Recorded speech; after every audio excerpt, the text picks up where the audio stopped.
So there's this YouTube woman. She gives lectures and she says that whatever you're looking for, you should ask for it. Ask them what it is that you desire and let people help you. I'm not looking to gain a 1.5 million following on YouTube, okay? I'm not Delulu, but it would be so nice if I could get 10,000 followers. That to me is huge. I have been trying for, I think, a little under 10 years to get my book published. I wrote a memoir about being a survivor of family sexual abuse, incest, whatever you want to call it. And I can't tell you how many publishers have silenced me, agents, other authors. If I could get 10,000 followers, I think I could show that to an agent and I could prove that people care about this. People care about this issue. This is something that needs to be heard. It's a voice that can no longer be ignored. There is a market for this. I've done the work, that I've been brave, that I've tried to move the needle how I can in any small way. Everything that I've read on Reddit, so it's reliable, has said that 10,000 followers could really get me to where I'm going.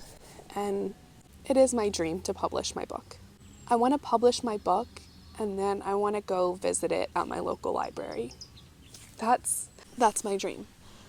I don't care how much it makes. I don't care how many copies are sold. I don't care if most people hate it. I believe in my story and I believe in my words and I know it could help people.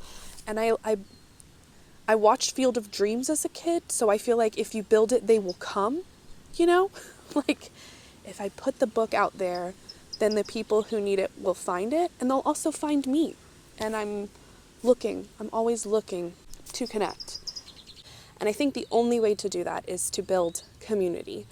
I would love to have people that can relate. I would love to find those people. I have no idea how. It is such a taboo. You know, you're just not allowed to speak about it. So it's really challenging to find the underground homies. And it's hard to find people that want to sit with your vulnerability and sit with your truth if it's a difficult one. You know, some people don't want to be bogged down with that reality, or hearing about it makes them sad and they'd rather not hear about it. And I get that too. That's why I try to infuse humor into everything that I do, because I think that humor is the way to talk about difficult subjects. And this is quite a difficult topic to talk about. But I would rather be myself in a room with no one than someone who is inauthentic in a crowded room.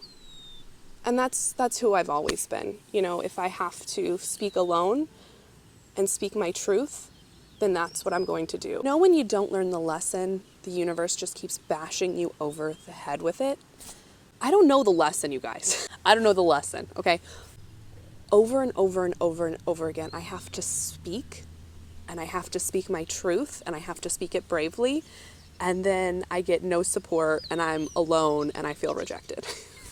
It's like story of my life. You know, speaking to my mother, alone. Confronting my stepdad, my perpetrator, to be expected, it didn't go great. Confronting my uncle, not great.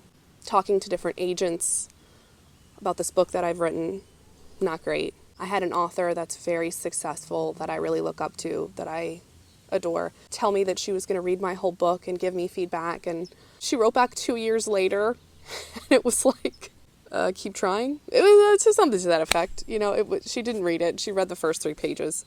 I went to the Moth and I got up and I spoke about losing my virginity to an audience that wasn't entirely receptive. I was like, they're probably just trying to get fucked up on a Tuesday, and here I'm talking about sexual abuse by a family member. Like, get out of here. Get out of here with this one. We don't want her around. I haven't found my people. And I'm trying to find them, but it's very difficult to be brave, especially when you are going against the grain. Hi, fly. Hi, bumblebee, please pollinate. And, you know, my dream has changed. Growing up, my mother told me that as a woman, there was a lot of things that I couldn't do. Bless her heart. That's what she was taught. But, you know, I couldn't be a priest. She's not wrong.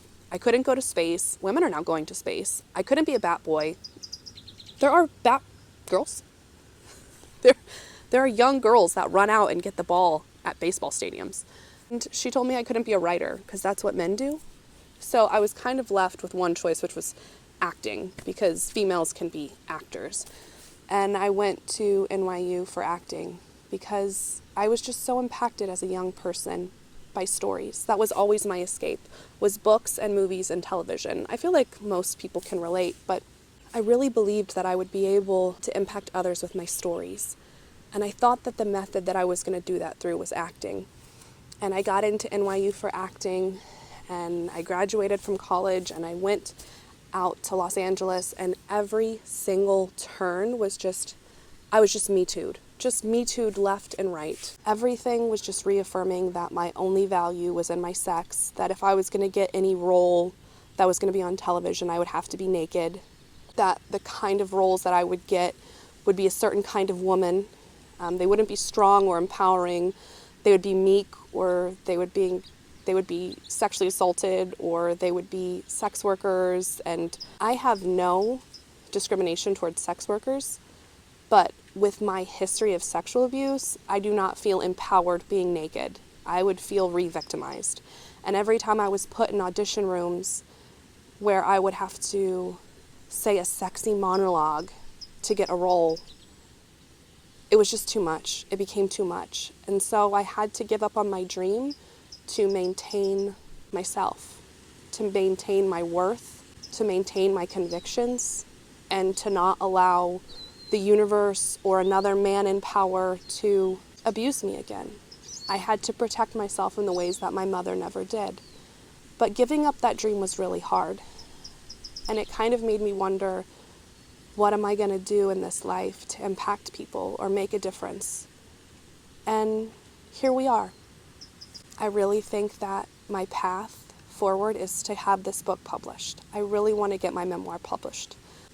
And I believe that if I stick with it and I find community and I find people who care about these issues, that I can have my book at the library. And that's really all I want. If you could subscribe to my channel and help me reach my goal of 10,000 followers, that would be amazing. I also want to say a big shout out to the current subscribers that I have. It's been really difficult to do this. I have so much more respect for people that do have these huge followings and what they had to go through to get to where they are. Because the more success you have, the more hate you receive. But like, I don't have success and I'm receiving hate, which, you know, it's kind of funny. Funny story, side story. I'm on Yelp and I only give out 5 stars. So like, if I go someplace and I don't like it, I just don't Yelp about it, because that is something that is truly Southern in me. It's like, if you ain't got something nice to say, don't say it. Small businesses, you know, big issues where people are impacted, it's a little different. But like small businesses, individual people that are just going about their day, you know, I ain't here for it. Anyways, thank you from the bottom of my heart to every single person who has subscribed. I see you. I'm grateful. I don't take it for granted.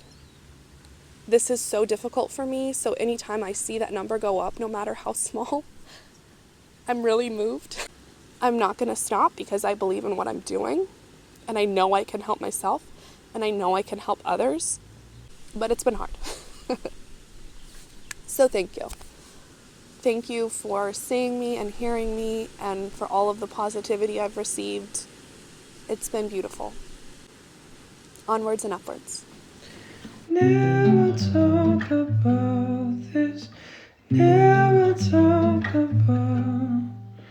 Never talk about.